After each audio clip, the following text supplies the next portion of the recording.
खबरों के निष्पक्ष विश्लेषण के लिए सब्सक्राइब करें Janatantra TV and press the bell icon. Never miss any update. जहां मध्य प्रदेश में कोरोना मरीजों की संख्या लगातार बढ़ती ही जा रही है। अब तक मध्य प्रदेश में 1402 पॉजिटिव केस सामने आ चुके हैं। स्वास्थ्य विभाग ने मेडिकल बुलेटिन जारी किया है। राज्य में अब तक 69 लोगों की कोरोना के चलते जान जा चुकी है। तो वहीं इंदौर में कोरोना के मरीज कम होने के बजाय बढ़ रहे हैं। अब तक इंदौर में 891 पॉजिटिव केस मिले हैं, जिनमें से 47 की मौत हो चुकी है, जबकि 71 मरीज पूरी तरह स्वस्थ हो चुके हैं। तो वहीं राजधानी भोपाल की अगर हम बात करें तो 213 लोग कोरोना से संक्रमित मिले हैं। इनमें से 6 की मौत हो गई है। तो वहीं 31 मरीज स्वस्थ होकर अपने घर वापस लौट चुके हैं। इसके अलावा मुरैना में 13 पॉजिटिव केस सामने आए हैं, जिसमें 7 मरीज स्वस्थ होकर घर लौट चुके हैं। उज्जैन में 23 मरीजों में से 6 की मौत हो गई है, तो वहीं 5 पूरी तरह स्वस्थ हो चुके हैं। जबलपुर में 16 कोरोना पॉजिटिव मरीजों में से 5 मरीज स्वस्थ हो चुके हैं। तो राज्य में अब तक 69 लोगों की जान जा चुकी है कोरोना के चलते। तो वहीं आपको बता दें कि कुल संक्रमितों का जो आंकड़ा है वो 1402 तक पहुंच गया है। तो लगातार देखा जा रहा है कि सबसे ज्यादा केसेस इंदौर में आ रहे हैं और वहां पर 891 पॉजिटिव केस सामने आए हैं और 47 लोगों की मौत भी हो गई है। तो भोपाल दूसरे नंबर पर है। मध्य प्रदेश की अगर हम बात करें तो यहां पर मध्य प्रदेश में अब तक कुल जो संख्या बताई जा रही है 1400 के पार। तो वहीं भोपाल में, सिर्फ भोपाल में 213 लोग संक्रमित मिले हैं। तो सबसे ज्यादा इंदौर में मिले हैं और उसके बाद भोपाल में मिले हैं। लगातार ये आंकड़ा बढ़ रहा है और साथ ही साथ आपको बता दें कि मरने वालों की संख्या भी बढ़ रही है।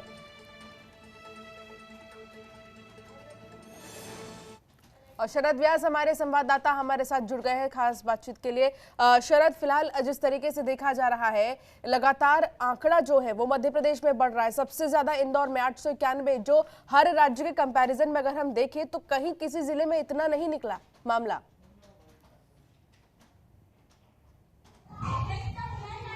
देखिए, तबलीगी जमात के जो लोग हैं जिन्होंने इस तरह की चीज़ों को इंटेंशनली फैलाने की कोशिश की, इसी के चलते आज ये परिदृश्य वर्तमान में जो दिखाई दे रहा है वो इंदौर या भोपाल का वो साफ जाहिर होता है। अब इसको लेकर अब सख्ती भी की जा रही है। 30 अप्रैल तक तमाम कलेक्टर्स के साथ मुख्यमंत्री शिवराज सिंह चौहान ने और प्रमुख सचिव ने बात की, जिसके बाद अब यहाँ पर यह तय हुआ है कि 30 अप्रैल तक जितने भी जो रेड जोन में जिले हैं उनमें से किसी प्रकार की छूट नहीं दी जाएगी।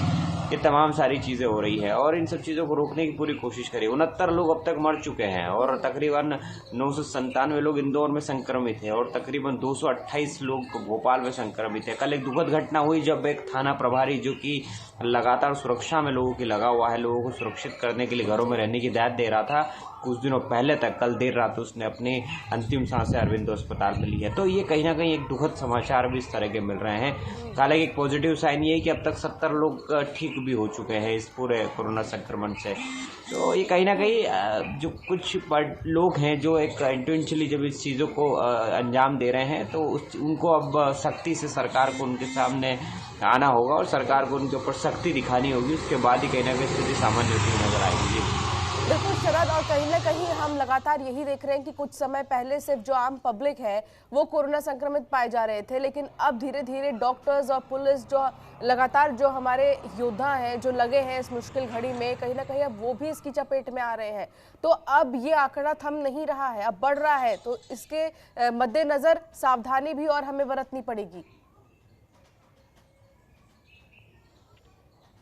देखिए, सावधानी पूर्ण रूप से बरतने की कोशिश की जा रही है और बढ़ती भी जा रही है। जो किट, एक आवश्यक किट होती है, वो डॉक्टर्स को दी जा रही है। पुलिसकर्मी अपने स्तर पर जो उनको सुरक्षा करनी होती है स्वयं की, वो उस स्तर पर करने की कोशिश भी कर रहे हैं। इस बीच में डॉक्टर्स जितने भी हैं उनके लिए 50 लाख रुपए तक का इंश्योरेंस की बात यहाँ पर की है शिवराज सिंह चौहान ने और इस तरह का ऐलान भी किया है। तो ये कहीं ना कहीं एक उस दिशा में भी कदम है कि जहां एक तरफ जो जितने भी वॉरियर्स है जो लगातार इस युद्ध में योद्धा की तरह लगातार काम कर रहे, लोगों को सुरक्षित करने की कोशिश कर रहे हैं, लेकिन ये स्थिति बया कुछ और ही कर रही है वर्तमान में। हालांकि इस बात का दावा है भोपाल या इंदौर की तरफ से, दोनों के कलेक्टर की तरफ से, कि आने वाले समय में कुछ दिनों बाद ये जो आंकड़ा है वो लगातार कम होगा, क्योंकि पिछले कई समय से जितनी भी जांच जो पेंडिंग थी, यानी कि जो जांच नहीं हो रही थी, लोग छुपा रहे थे, अपनी हिस्ट्री को छुपा रहे थे, कोरोना की बीमारी को छुपा रहे थे, अब वो चीज़ें क्लियर हो चुकी है। तो आने वाले समय में जो ये आंकड़ा लगातार बढ़ा हुआ है, ये आंकड़ा एकदम तेजी से खत्म होगा। कल हमने देखा है कि कल पूरे प्रदेश की बात करें तो ये एक मौत हुई है केवल, तो एक अच्छा साइन भी कहीं ना कहीं की। और इसके अलावा भोपाल से 32 लोग ठीक होकर निकले हैं, इंदौर से तकरीबन 7 लोग ठीक होकर निकले, तो एक बेहतर साइन का प्रतीक भी यहाँ पर कहीं ना कहीं है कि इस जंग में सबको एक होकर लगातार काम कर रहे हैं। लेकिन कुछ लोग जरूर है, असामाजिक तत्व कह ले या उन्हें ऐसे कह ले, जो कि समाज के एक इस तरह का पक्ष है जो कि समाज के दुखी करना चाहता है, वो लगातार इस तरह की कोशिश कर रहा है। हालांकि वो इस चीज़ में सफल नहीं हो पाएगा, क्योंकि सब एकजुट है और लगातार इस दिशा में काम करते हुए सरकार, प्रशासन, आम जन जो जागरूक है, वो सभी लोग इसी दिशा में काम कर रहे हैं कि कोरोना जल्द से जल्द प्रदेश से बाहर हो। बिल्कुल, और हर कोई यही चाहता है कि जल्द से जल्द इस महामारी से जीता जा सके। लेकिन इन सब के बीच मेरा सवाल अलग कुछ हटकर है कि लगातार जिस तरीके से परेशानी झेल रही है आम जनता, किसान सबसे ज़्यादा परेशान है। अब देखिए बेमौसम बारिश के चलते कितनी ज़्यादा फसल बर्बाद हुई है, उनके लिए सरकार की क्या कुछ तैयारी है?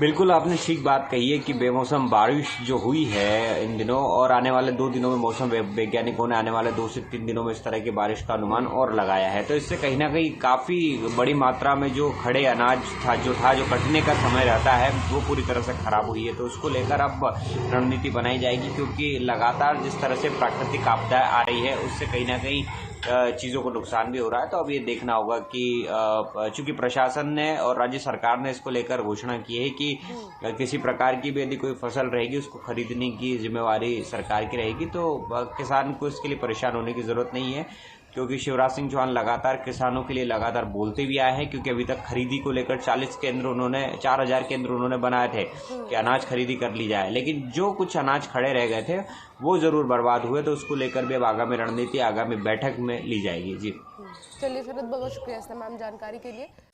खबरों के निष्पक्ष विश्लेषण के लिए सब्सक्राइब करें Janatantra TV and press the bell icon. Never miss any update.